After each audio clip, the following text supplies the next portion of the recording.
Yo, boxing aficionados. What's up? What's going on? Hey, yo, check this out. Just want to talk a little bit about it was yesterday, the day before's press conference. I know I'm late.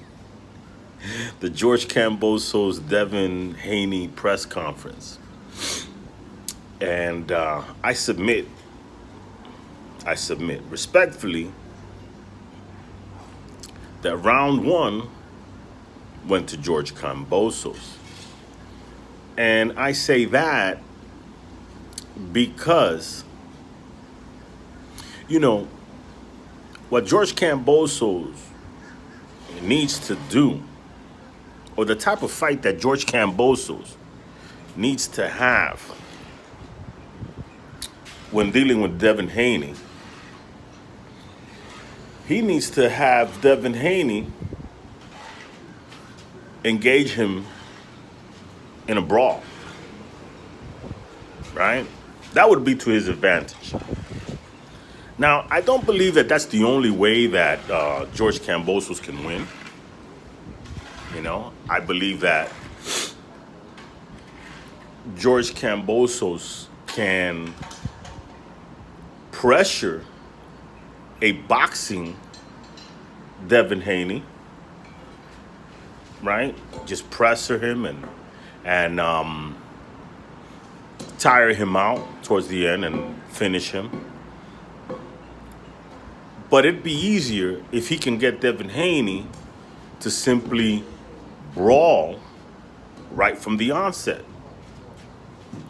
And that's why I believe he won the first press conference, or round one, which was the press conference, right? Because clearly Devin Haney is flustered with George Kambosos.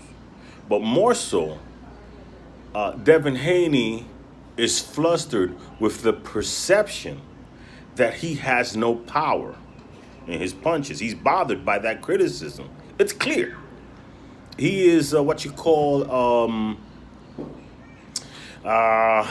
what's that word I'm looking for? He's not self-assured. Clearly, he's self. There's a little bit of self-awareness about that. He is self-critical. He cares what people think. You don't have to believe me, right? You don't have to believe me about that. All you have to do is go back to the end of the Linares fight. Devin Haney versus Jorge Linares, right? Make no mistake about it. Jorge Linares was there as an opponent. Clearly, he was there to make Devin Haney look good. He was there to get stopped by Devin Haney. It didn't happen, right? Jorge Linares, who easily cuts, got beat up, but not to the extent that you would think Jorge Linares would get beat up.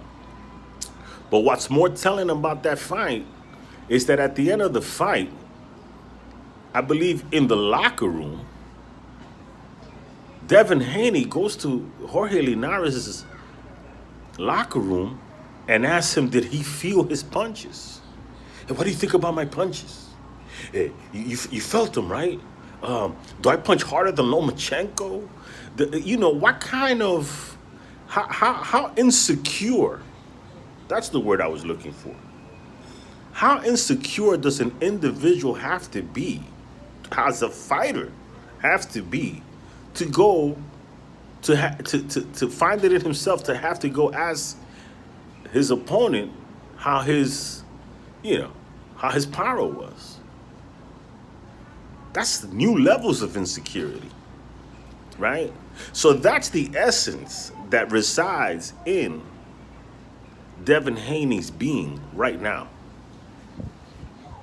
Insecurity. When you are insecure, you're susceptible to suggestions. You're susceptible to being induced into positions that you really don't, that are detrimental to your goal. Devin Haney's a boxer. There's nothing wrong with that. If you're a master boxer, if you're a defensive whiz, if he, you know, focused on being the best boxer that he could be, right? To be elusive, to be a defensive whiz, he probably may have the reflexes to do that. But does he have the mindset? You have to be okay with yourself in order to do that. For example, Shakur Stevenson, at the end of his fight versus, I believe, Chino or is a top-ranked fighter, the guy who just lost to Navarrete, I forget his name. He fought that guy. I wish I could. I'm sorry, I don't remember his name at the moment. Puerto Rican guy, trained by Freddie Roach at the time. I think it was his 10th or 11th fight. He outboxed him. Didn't engage in a brawl. At the end of the fight, he knew he had him beat, and he refused to come forward and engage him. He made him look stupid, was elusive. The crowd was booing. He was okay with it. He was fine with it because he is secure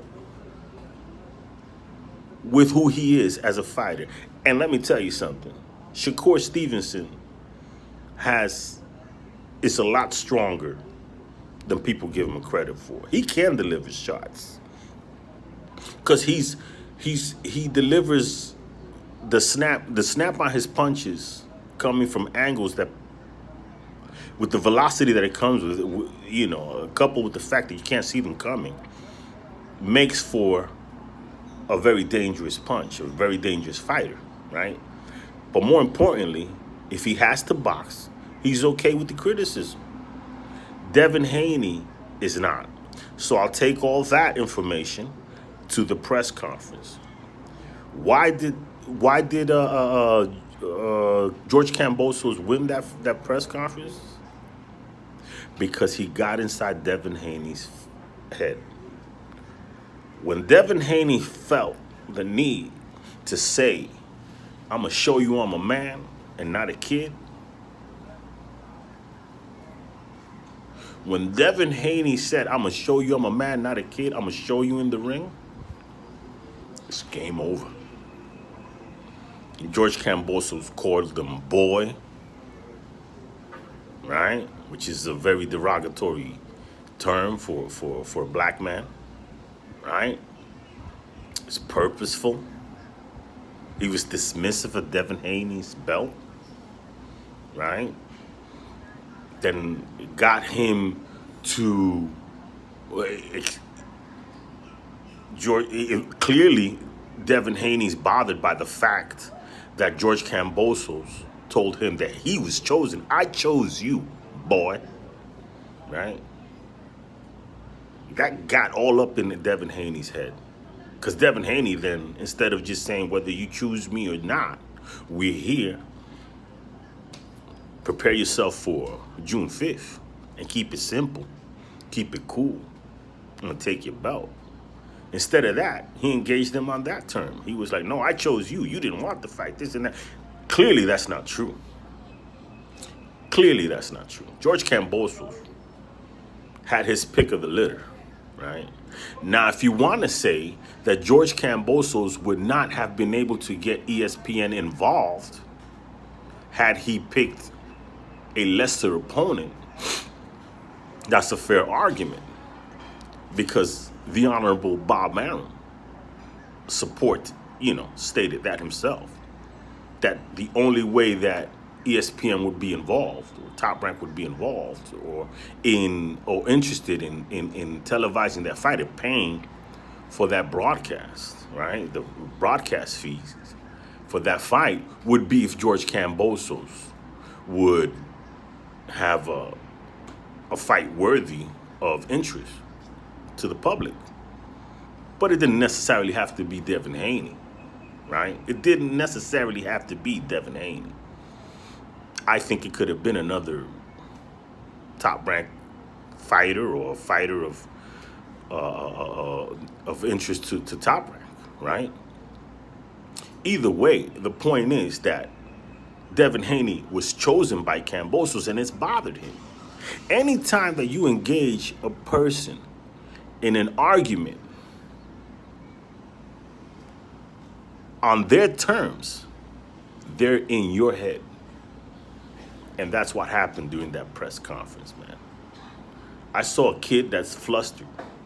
I saw a kid that is going to get into that ring and be induced into a fight. If it turns out to be a fight, right,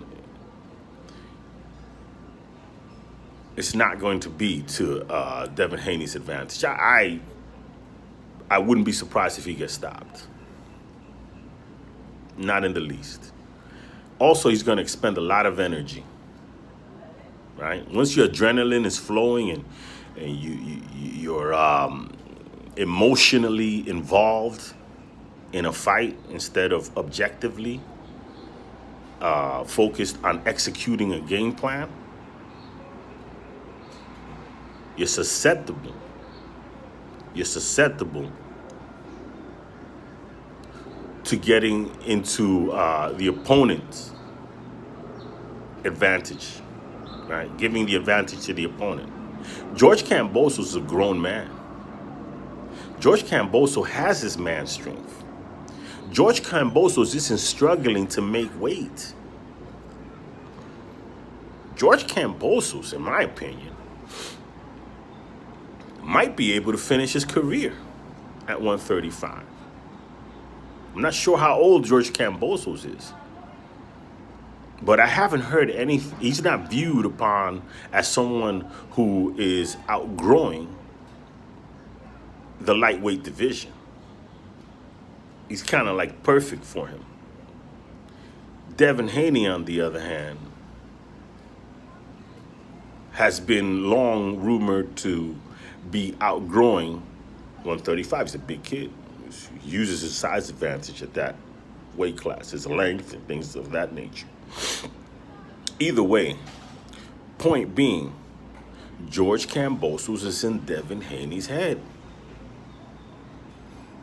And not only as himself, of his inducement, but that Devin Haney's insecurities around his punching power are going to render him susceptible to having something to prove. All right? He's going to feel that he needs to prove a point. Once he does that, that's all she wrote. You heard it here first. Next Level Boxing Talk, baby. Round 1, George Kambosos. I'm out.